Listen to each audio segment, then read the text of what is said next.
Hello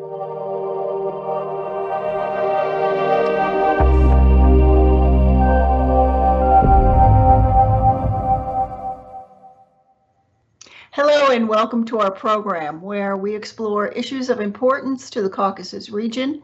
I'm Dr. Joanne Lisosky, author and journalism educator, and with me today is Azerbaijani journalist Sevinc Osmanqizi. Hello, Sevinc. Hello, nice to see you again, Joanne. Nice to see you. Something just came over the news within the last couple of hours that the European Union's border monitoring mission in Armenia has reported no unusual movements of the Armenian army along the border, which was earlier reported by the Azerbaijani officials.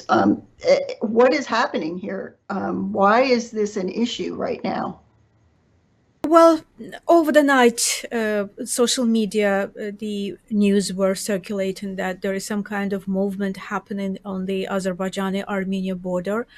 And today, the Minister of Defense of Azerbaijan announced that indeed there were some movements taking place on the border, and saying that they will respond if any provocations do take place.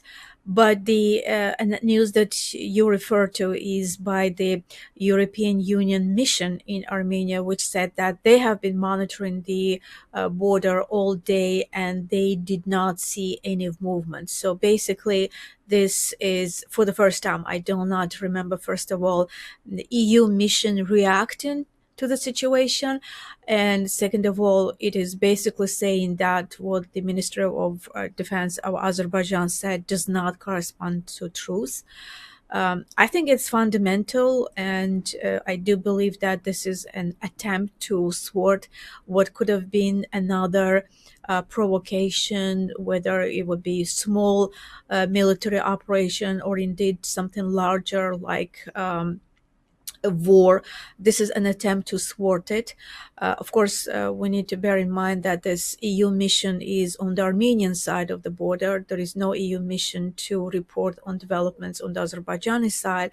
I don't exclude that they may have been things happening on the Azerbaijani section that Azerbaijani defense minister have noticed or observed, like some kind of provocations and probably by Russian military, but the very fact that EU has reacted to that tells me that indeed there may have been something going on, and this is an attempt to thwart it, to stop it before it happens and grows into something bigger.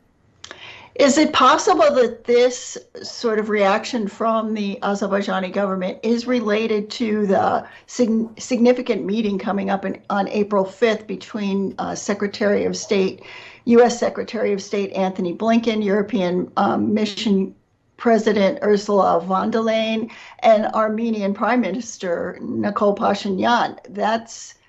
I know that Azerbaijan has not been happy about this meeting. Is this possibly related, this call today that there have been troops amassing on the Armenian border? Is that related? Absolutely. I do think that there is a link relation between them, because this what is happening on April 1st indeed is of utmost importance, and not just for Armenia, but also for the South Caucasus as a whole. This is a beginning of a new era in a way. And as you mentioned, indeed, the Azerbaijani side is not happy with the meeting. Now, I don't know whether head of Azerbaijani state was invited to this meeting or not. An insider told me today that indeed there was such an invitation to deliver to the Azerbaijani side as well to join it. Again, I'm not sure whether this invite has been delivered last year when Azerbaijani side boycotted several meetings with US and EU officials. So this is a continuation of the meetings that started last year. But indeed, the very fact that this meeting will be conducted without Azerbaijan is not something that is welcomed by Baku, and it did show its protest against it. Why is this happening on the border between Azerbaijan and Armenia? Indeed, if there was any kind of military operation, it would certainly affect the April 5th meeting summit. It would show that uh, there are more important things than the economy or political support for sovereignty and democracy. That when you are in the active phase of the war, obviously everything else becomes less important. So I do think that who is not happy with April 5th meeting? First of all, Russia, and Russian Foreign Minister Lavrov and the spokesperson of the foreign minister also expressed um, their attitude, saying that this is another attempt by the West to give an impression that they're trying to help, but they're actually creating potential new war or escalation. Indeed, what kind of escalation? And the US and EU rushed to assure that they will not be talking about security. This is purely about economic support for to raise economic resilience of Armenia. Joanne, I do think that there is more kind of a broader agenda on April 1st. Obviously, this will be, first of all, political support. I'm sure that we will be hearing the word democracy there, the support for democracy and democratic reforms. And also, this is an attempt to bring South Caucasus closer to EU. So, obviously, something that Russia cannot possibly be happy with. So you talked about this might be the movement for the South Caucasus to move more toward the EU. Are we in a moment of transition now? Mhm. Is it possible that this is going to happen, that the South Caucasus become more European? And if that does happen, how would that affect people, everyday people in Baku? Joanne, never ever in the history there was Russian military contingency in both southern countries. Uh, there is a Russian military contingency in Georgia, although they call themselves peacekeepers. Um, Indeed, they are occupiers in Abkhazia and South Ossetia. There's a Russian contingency in Armenia, both in Gyumri military base, but also in Zvartnots airport of Yerevan, along the border of Azerbaijan and Armenia. Uh, there are there is a Russian military contingency in Azerbaijan. They call themselves peacekeepers, but indeed nobody knows who are they defending against, because the Armenian population left Karabakh, but the so-called Russian peacekeepers are still there. So on one side, Russia thinks that it has never had a stronger hand over South Caucasus before. Hmm. On the other hand, I believe Russia realizes that all these three countries, if they could, they would run away. They would leave Russia's circle of influence. Even Azerbaijan? Even in Azerbaijan, because in Azerbaijan we have Turkish military. Obviously, it's not as large or visual as the Russian is, but let's not forget that the victory in the Second Karabakh War was also partly possible because of Turkish military training, so on and so forth. So yes, on one hand, Russia thinks that it controls the whole South Caucasus. On the other hand, Russia sees that there is an inevitable process when all three Southern Caucasus countries want, if they could, get closer to European Union. I understand irony in your question, because yes, indeed, we do criticize Ilham Aliyev's government for being loyal, and probably the most loyal to Russia among the other Southern Caucasus countries. Obviously, that is true, but I'm sure that behind closed doors, even Ilham Aliyev realizes that having Russian military on his territory does not help him, and it can be danger to even his government, his family government. Well, I mean, you talked about what looms possible just because of what we're hearing and these sort of unfortunate calls that there are troops at the border, then there are not troops at the border. The possibility of war always looms, as you say.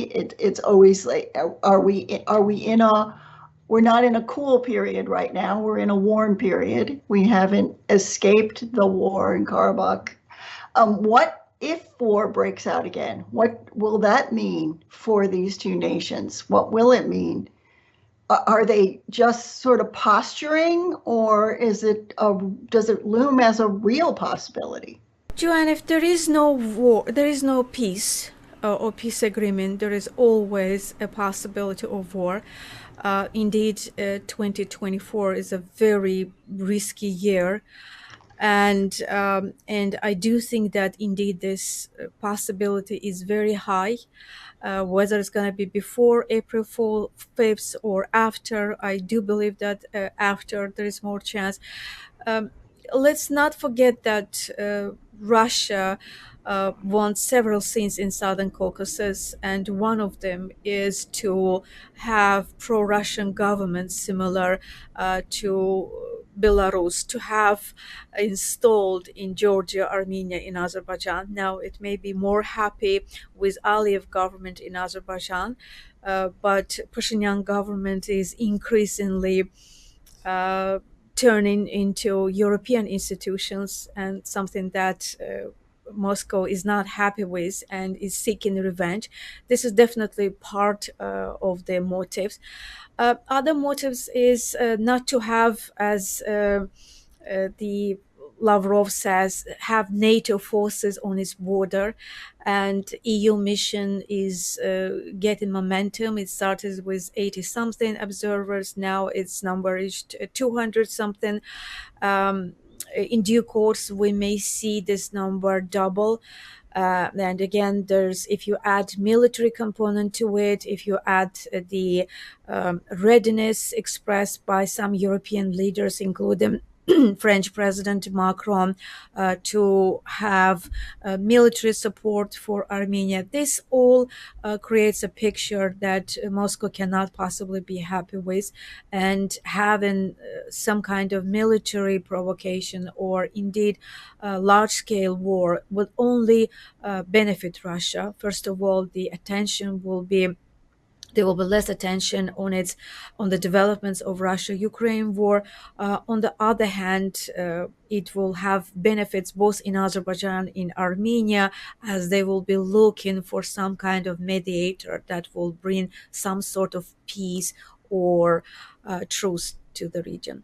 But at this point, it's not a territorial situation. Clearly, that's Azerbaijan territory. It's been made clear by everyone by the last war. What could they be fighting about this time? I know from my perspective, that's just something that I'm curious about. What the territory is clearly Azerbaijani territory. What are they fighting about now? That's a very good question. Indeed, the developments are not happening in Karabakh region anymore. It's happening on the Azerbaijan Armenia border, which suggests that any developments that may happen will be happening on Azerbaijan Armenian border, on the Sevinc province, as the Armenian side calls it, or as Zangezur, as Azerbaijani side calls it, region. And as you know, in 2020, November 9th, Armenia took an obligation that will open some kind of corridor or road going through this Sevinc or Zangezur region. Now, this did not happen, although one may argue that nothing is really left from 2020 declaration. But Azerbaijan and Russian side is saying that this has to be restored, saying that indeed Armenia needs to open this road. Of course, Russia wants to have its own FSB, its own border guards on this region. So something that Yerevan is not happy with. And if you ask Azerbaijani side, Azerbaijani people, respondents, would also tell you that this is illogical, that Azerbaijan and Armenia will be having some kind of a trade route and the Russian FSB will be controlling it. But this is something that Moscow is pushing, and apparently Aliyev's government is helping it. Their narrative collide. Um, so back to your question, what do you think of young people? Young people do not want war. It's true both in Armenia and Azerbaijan. What they want is democracy. They want jobs. They want tuition, education. They want travel to world, to European countries. But unfortunately, that politics in the narrative is that it's been portrayed as if it's something that you cannot live with, that you have to achieve this. There can be no future without Zangezur. We need to return there, etc. So this is a very dangerous narrative because, first of all, if it was only up to Azerbaijan, Armenia, this issue probably could have been solved at a table by diplomatic means. But when you add Russia with its own military agenda, unfortunately, it can turn the other way. It can grow into a war. Countries, especially with the middle corridor, countries like Turkey, Kazakhstan, um, Georgia, increasingly supporting the peaceful resolution of this issue. And that's important because for some reason, the propaganda machine in Azerbaijan was telling people that the neighboring Turkey also supports the military way. So the Zangezur route has to be opened one way or the other. But things seem to be changing. And there is a multi-million dollar, maybe multi-billion dollar project in progress called the Middle Corridor. And if there is a war between Azerbaijan over Zangezur region, that will affect the whole project. So it is possible that there will be Western sanctions on that road, on that part of the road, and basically a whole number of countries will be affected because of that. So we had recently the Kazakhstani president traveling to Azerbaijan. He also expressed support for peaceful resolution of the conflict, and Turkey's narrative is also changing. We do not hear Zangezur corridor any longer. We hear Zangezur road, so which suggests that the sovereignty of that road should belong, or any road or any infrastructure road should belong to the country that it is going through. So this is a development. Well, we can only hope that it doesn't develop into a conflict again, that it stays relatively quiet. It can grow into war if we have outsiders like Russia having more leverage over the countries. So this is why it's important that countries find ways to distance themselves from Russia, and integration into Europe is one way to achieve that. Also, back to your question, I do think that indeed it is a turning point. Because the countries never in history had come so close to integrate to Europe. New opportunities opening up between all these three countries. The very fact that, for instance, the General Secretary of NATO traveled to all three countries in Southern Caucasus, it suggests that NATO also views this region as a whole. So it's not just a matter of bringing Georgia and possibly Armenia to NATO, but all three countries hand in hand integrating into Europe. We do know that this happened to Baltic countries, for instance, when Latvia, Lithuania, and Estonia at the same time they integrated into European Union and NATO. Whether this will happen with Southern Caucasus, we have to wait and see, but definitely there is this momentum there. It seems like the Southern Caucasus are in a holding pattern, waiting to see what happens with the Ukraine as far as joining NATO and becoming more European, correct? Absolutely. Ukraine is number one factor that is gonna help this integration, but we also already see that Georgia received the candidate status for European Union. Again, if not Russia-Ukrainian war, probably that would have taken much longer. So naturally, Armenia also probably thinks that not why not us. So I'm thinking that even in Azerbaijan has an opportunity. Obviously, it would mean a lot more reforms, political Mhm. reforms, etc. But the possibility is there. Obviously, the EU and NATO is open for enlargement. That is not always going to be the case.